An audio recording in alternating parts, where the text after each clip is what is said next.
Vous suivez le dernier point d'information sur RTI 1. Bonsoir à tous, voici les titres de ce journal.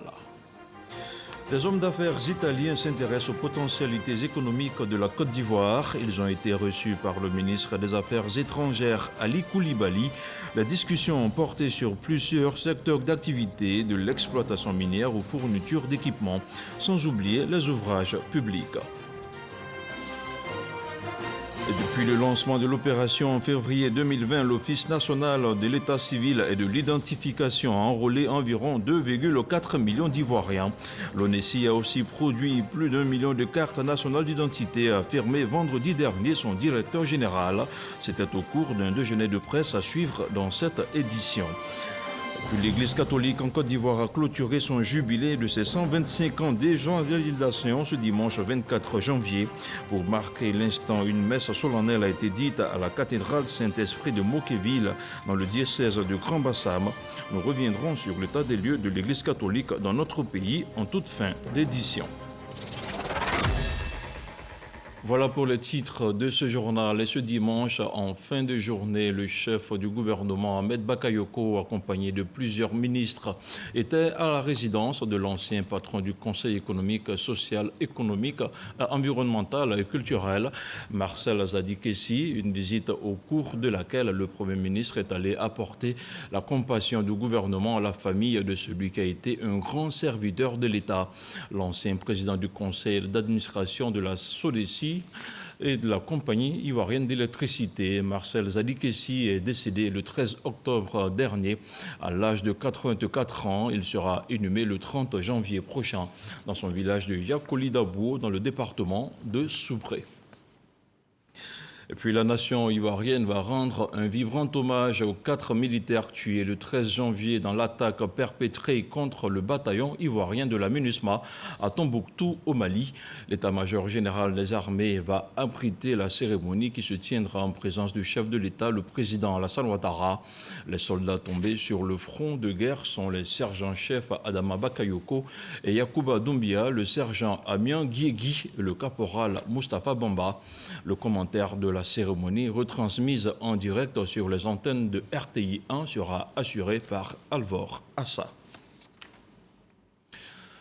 Tout autre chose à présent, une délégation italienne était dans les locaux du ministère des Affaires étrangères, conduite par l'ambassadeur de la Côte d'Ivoire en Italie.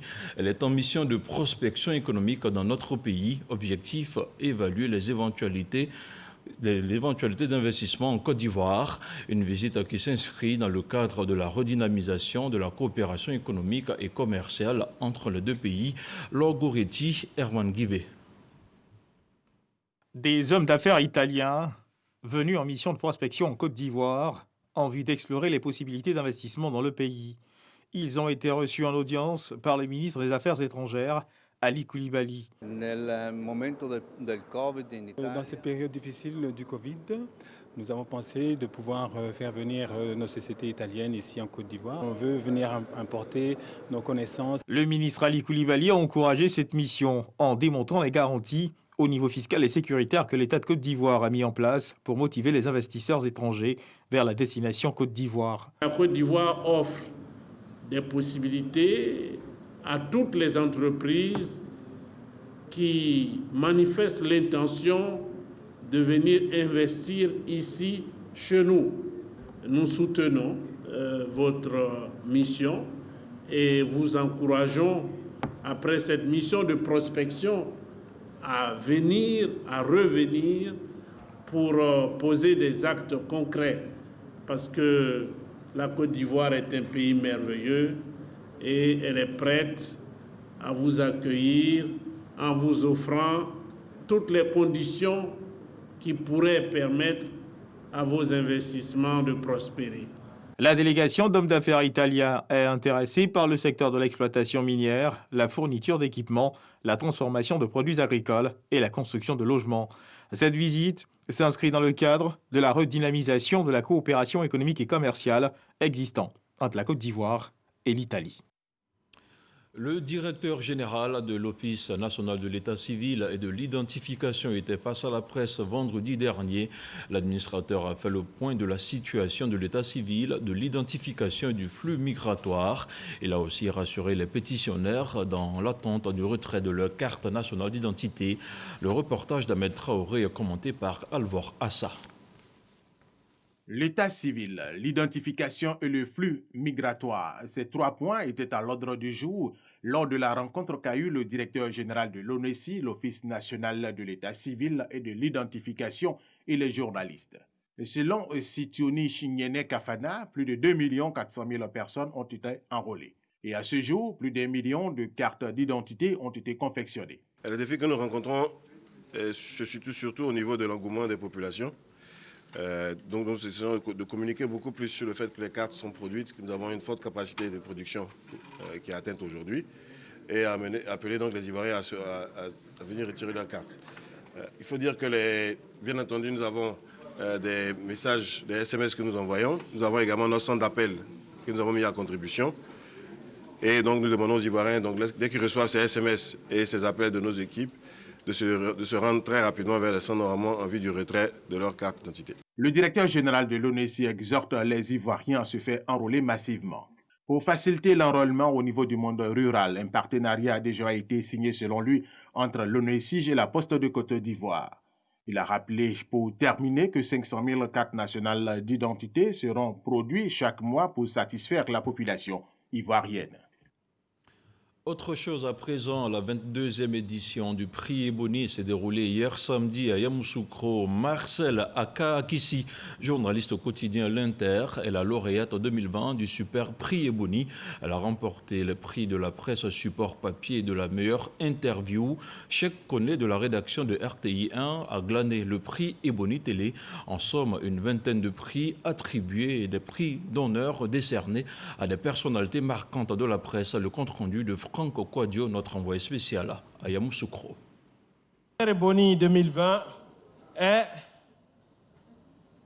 Madame Akaakissi Marcel de l'Inter. Monsieur le ministre. Akaakissi Marcel du journal L'Inter, sacré super Ebony 2020.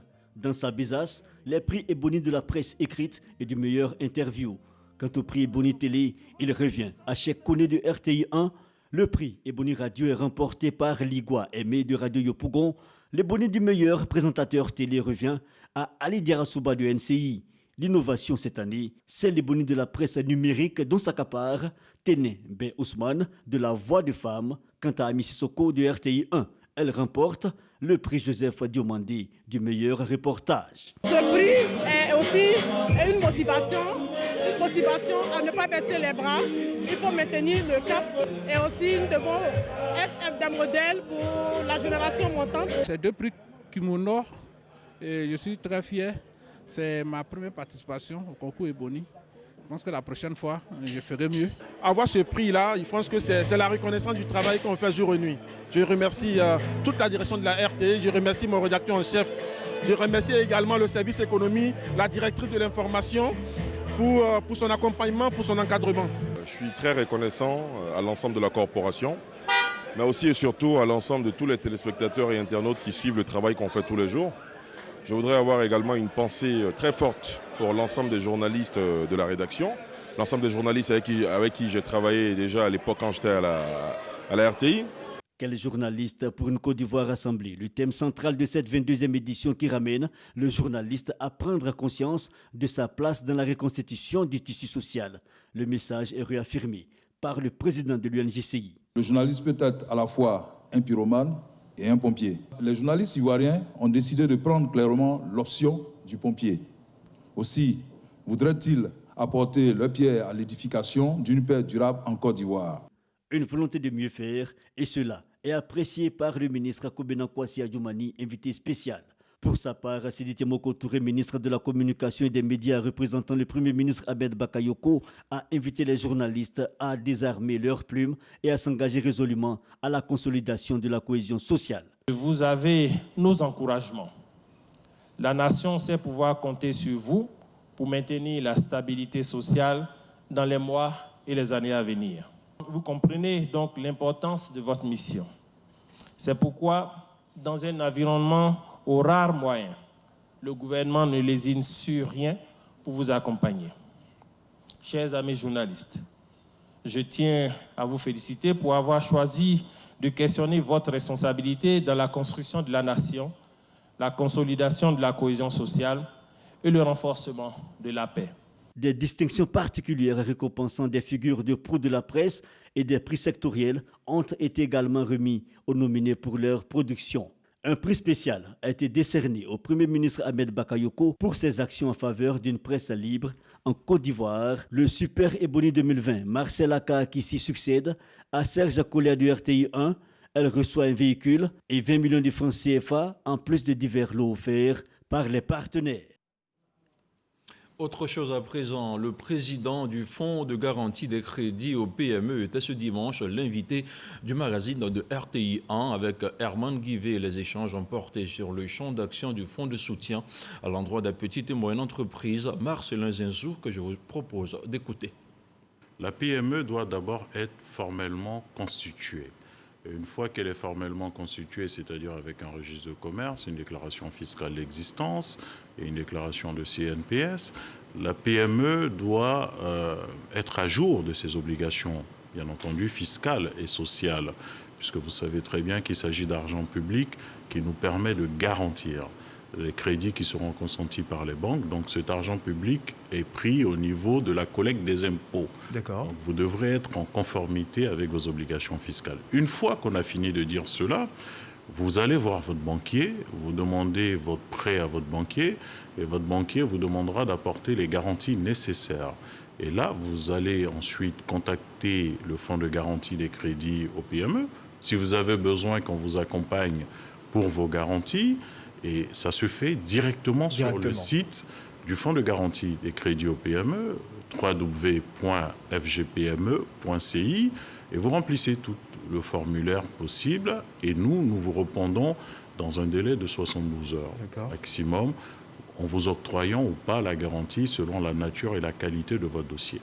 Ça, c'est le premier mode de fonctionnement. Et ensuite, il existe un deuxième mode de fonctionnement pour les champions nationaux. Pour les PME que nous avons identifiés comme des champions nationaux. Pour ces PME-là, elles viennent nous voir directement. Elles sont pas, il n'y en a pas plus de 300 ou 200. Donc, nous les accueillons directement. Nous étudions avec elles leurs besoins et nous les accompagnons auprès des banques partenaires. Aujourd'hui, nous avons 3 banques publiques conventionnées qui sont la BNI, la Banque Populaire et la Versus Bank. Dès le 1er mars, nous ouvrirons le dispositif aux autres banques du secteur privé et vous pourrez donc aller dans votre banque sans avoir à changer de banque. Tout de suite, le point de la situation de la Covid-19 au 24 janvier 2021.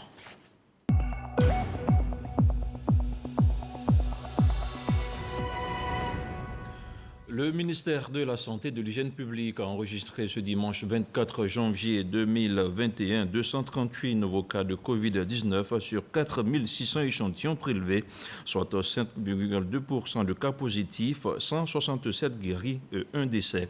À la date du 24 janvier 2021, la Côte d'Ivoire compte donc 26 850 cas confirmés, dont 24 762 personnes guéries, 146 décès et 1942 cas actifs.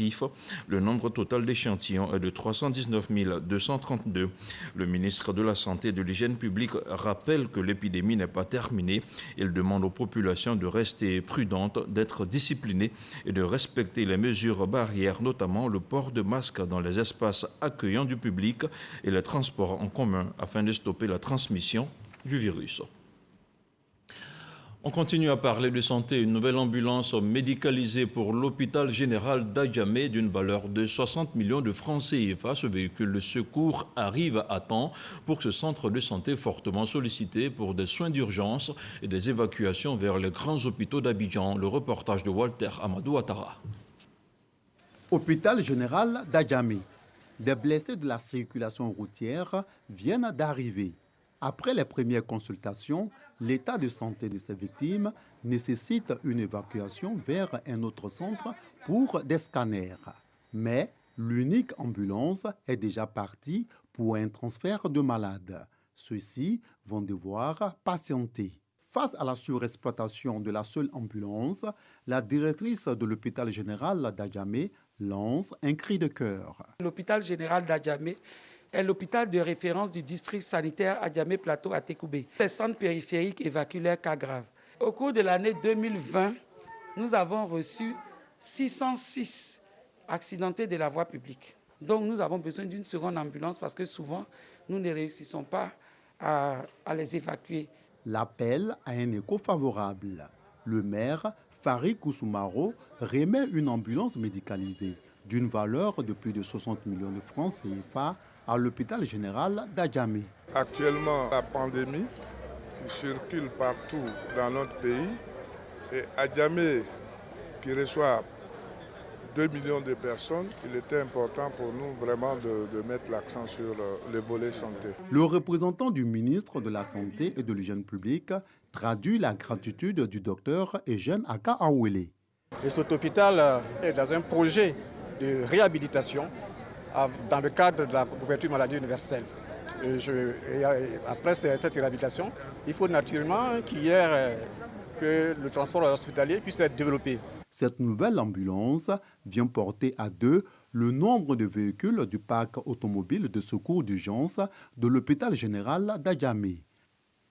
Santé toujours avec le centre médical de Ndoussi dans le département de Tiassalé qui vient de recevoir du matériel biomédical, un don de l'organisation humanitaire ADRA estimé à 46 millions de francs CFA. Les explications de Jeanne Toubé. Ndoussi, chef-lieu de sous-préfecture dans le département de Tiassalé. Des équipements biomédicaux sont offerts au centre de santé de cette localité afin d'améliorer les soins et actes de santé des populations, surtout les plus vulnérables. C'est un don de l'organisation chrétienne humanitaire ADRA, Adventist Development and Relief Agency. C'est un devoir de venir à Ndoussi, accompagner cette communauté et permettre que la population de cette ville, de cette région, puisse bénéficier des soins adéquats.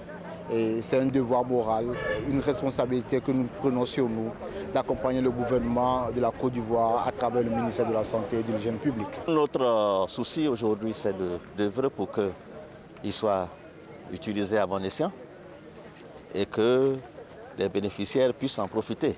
Le don de l'organisation ADRA, d'une valeur de 46 millions de francs CFA, est composé de lits d'hospitalisation, de matelas, de tables d'accouchement, de kits d'opération, d'instruments pour plateau technique d'opération et de matériel pour analyse biologique. Ils ont envoyé les matériels pour nous, donc on est très heureuse. Le don que vous venez de faire est une initiative hautement salutaire. Je tiens au nom de Monsieur le ministre de la Santé et de l'Hygiène publique à vous adresser mes sincères remerciements pour votre contribution à l'amélioration du plateau technique de nos structures sanitaires. L'organisation chrétienne humanitaire ADRA inscrit au nombre de ses actions le renforcement du plateau technique des centres de santé dans 22 pays de la sous-région. Avec Ndoussi et Aboisseau quelques mois plus tôt, ces structures de l'église adventiste du 7e jour, basée à Washington DC aux USA, matérialisent son partenariat durable avec le gouvernement de Côte d'Ivoire en matière de santé. Partenariat qui s'étend dans l'éducation, les catastrophes naturelles et l'humanitaire. Au chapitre de la cohésion sociale maintenant, suite à des crises communautaires ayant causé des pertes en vie humaine et des dégâts matériels, les populations des localités de Guézon dans le département de Diokoué et Petit Guiglo dans le département de Blot-le-Quin ont connu une fracture du tissu social. Pour amener la paix et la cohésion sociale dans ces localités, le médiateur de la République s'est rendu sur place. Dans ce reportage que vous allez voir, Adama Tungara lance un appel à la paix, à la cohésion sociale et au vivre ensemble. C'est une correspondance d'Ève Boué.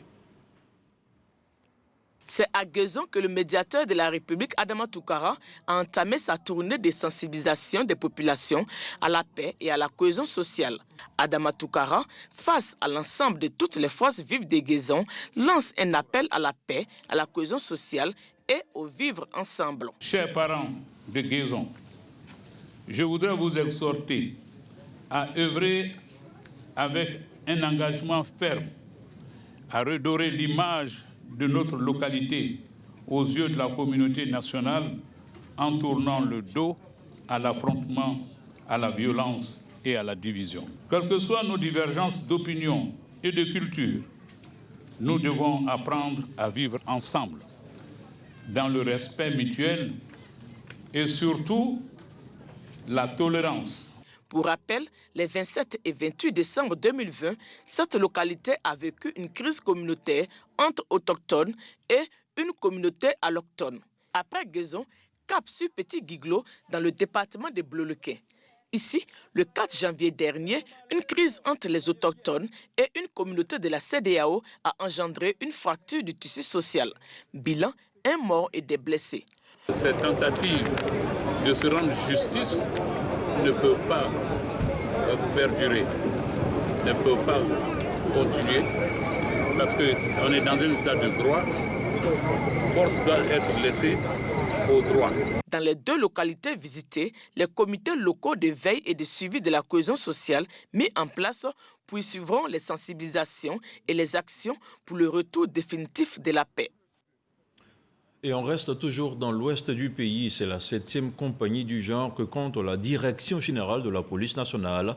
La ville de Djokoué vient d'être dotée d'une compagnie républicaine de sécurité, une unité qui devrait lutter contre le grand banditisme dans la région. Le commentaire de Godefroy Okambawa. Djokoué, chef-lieu de la région du Guémon, vient d'être doté d'un détachement de CRS, compagnie républicaine de sécurité. Les populations sont heureuses de cet acquis qui vient renforcer le dispositif sécuritaire de la localité et de toute la région du Guémon.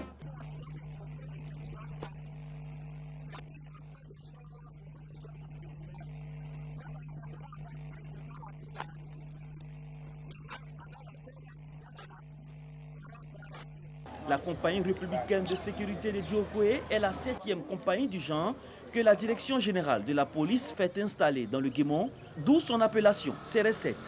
La CRS7 a pour mission d'assurer la sécurité des personnes et des biens dans sa zone d'intervention.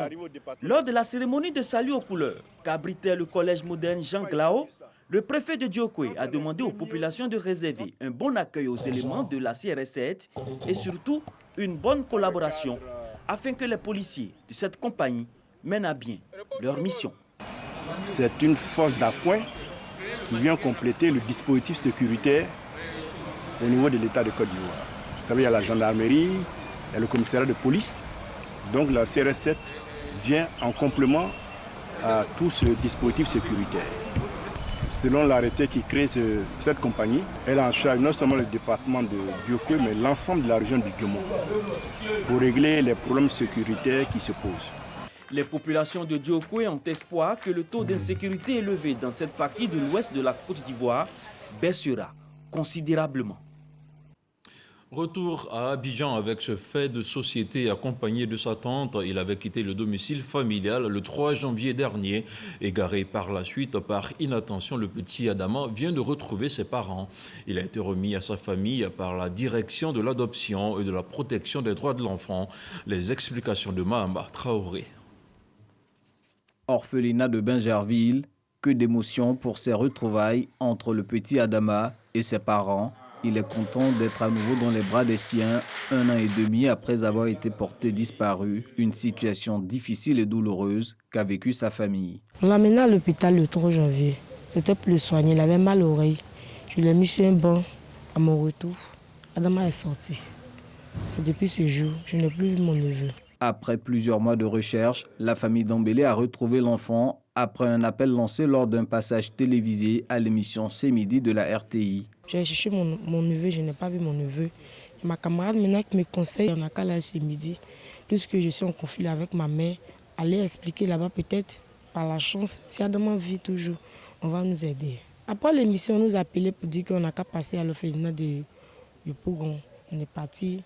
On nous a dit qu'il fait ici, on est venu trouver que vraiment c'est lui. Mais je suis contente même. Je ne peux pas parler, l'émotion même, ça me fatigue. Pour le directeur de l'adoption et de la protection des droits de l'enfant, ce retour en famille du petit Adama implique de nombreuses démarches. Pour qu'une réunification soit possible comme celle d'aujourd'hui, il faut que les indices nous fassent arriver à une famille. Lorsque nous arrivons à une famille, nous exigeons de savoir s'il y a des traces de vie antérieure de l'enfant dans cette famille. Il s'agira pour nous de trouver des photos. s'agit pour nous de trouver des témoignages, il s'agit pour nous d'avoir aussi d'autres indices que sont les pièces d'identité, l'extrait de naissance de l'enfant délivré par des services municipaux ou des services habilités qui nous sont délivrés par les parents, sur lesquels nous découvrons que l'enfant est bel et bien fils de père et de mère indiqués sur l'extrait de naissance. Aussi, il y a la possibilité pour nous de retrouver l'enfant dans une vie de famille qui est immédiate lorsqu'il arrive lui-même à reconnaître ses parents et que le contact est fait avec un attachement antérieur qui facilite ce contact du jour. Le ministère de la Famille, de la Femme et de l'Enfant a apporté sa contribution en dons en espèces et en vivres. Je vous le disais en ouverture de ce journal, l'Église catholique de Côte d'Ivoire a célébré ce dimanche ses 125 années d'existence. Et c'est la paroisse Saint-Esprit de Mokéville dans le diocèse de Grand Bassam qui a été choisie pour abriter la cérémonie de prière et de commémoration. Le compte-rendu de Grace Kando. Bassam, porte d'entrée de la foi en Côte d'Ivoire. C'est dans cette ville historique en 1895 que les envoyés de la Société des missions africaines SMA ont apporté l'évangile en terre des Burnis.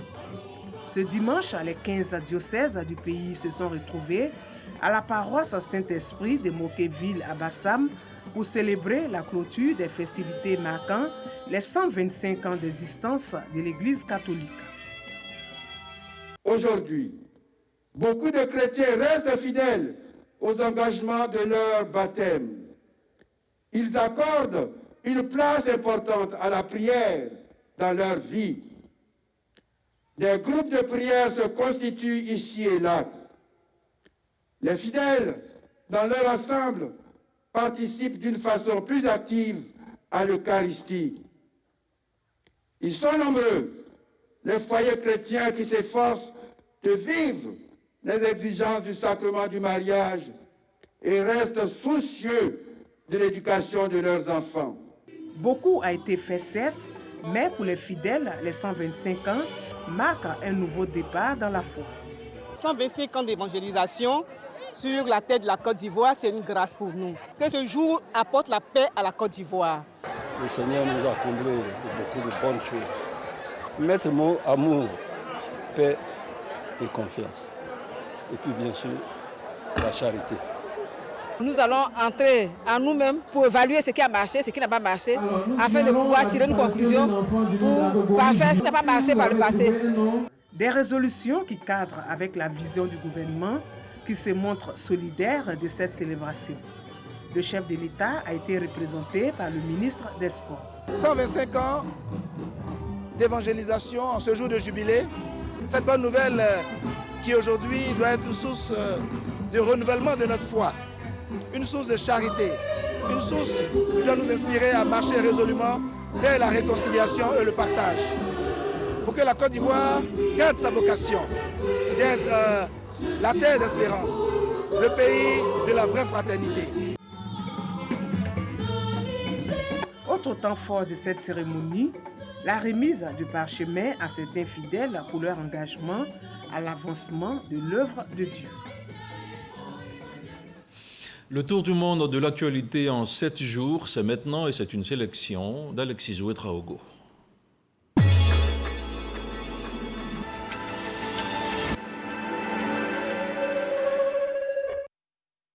Après plusieurs mois de convalescence en Allemagne, où il se remettait d'une tentative d'empoisonnement, l'opposant russe Alexei Navalny a été arrêté dès son arrivée à l'aéroport de Moscou. Les services pénitentiaires russes ont précisé lundi qu'il resterait en détention jusqu'à la décision du tribunal. Arrêté fin décembre, l'ancien chef de guerre congolais Roger Lumbala est depuis le 2 janvier mis en examen pour complicité de crimes contre l'humanité. Sa demande de libération sous contrôle judiciaire a été rejetée. Les Nations Unies soupçonnent sa milice d'avoir mené des exactions aux côtés de la branche armée du mouvement de libération du Congo, dirigé par son allié d'alors, Jean-Pierre Bemba. Vainqueur de la présidentielle du 3 novembre dernier, le démocrate Joe Biden a été officiellement investi mercredi. Il a exhorté les Américains à se rassembler. Le président sortant Donald Trump n'a pas assisté à la cérémonie. L'Union européenne appelle à éviter les voyages non essentiels entre les pays du bloc pour faire face à la menace des nouveaux variants du coronavirus. La présidente de la Commission européenne a proposé jeudi pour les pays hors Union européenne des mesures de sécurité supplémentaires. Le Congrès américain a confirmé à une large majorité vendredi la nomination de l'ex-général Lloyd Austin au poste de ministre de la Défense. À 67 ans, Lloyd Austin devient le premier Afro-Américain à diriger le Pentagone. Le président congolais Denis Sassou Nguesso, 77 ans, dont 36 à la tête du pays, a annoncé samedi qu'il serait candidat à sa propre succession lors de la présidentielle du 21 mars. Il a été investi candidat à la présidentielle par sa formation politique, le Parti congolais du travail, et 16 autres formations alliées à la majorité. Au moins 3 soldats maliens ont été tués dans la nuit du samedi à dimanche dans le centre du pays, dans 2 attaques attribuées aux djihadistes près de la frontière avec le Burkina. Déjà jeudi, 3 autres soldats maliens avaient été tués par un engin explosif improvisé. Le centre du Mali est devenu l'un des principaux foyers d'attaques qui se sont propagés depuis 2015 au sud du pays, mais aussi au Burkina Faso et au Niger.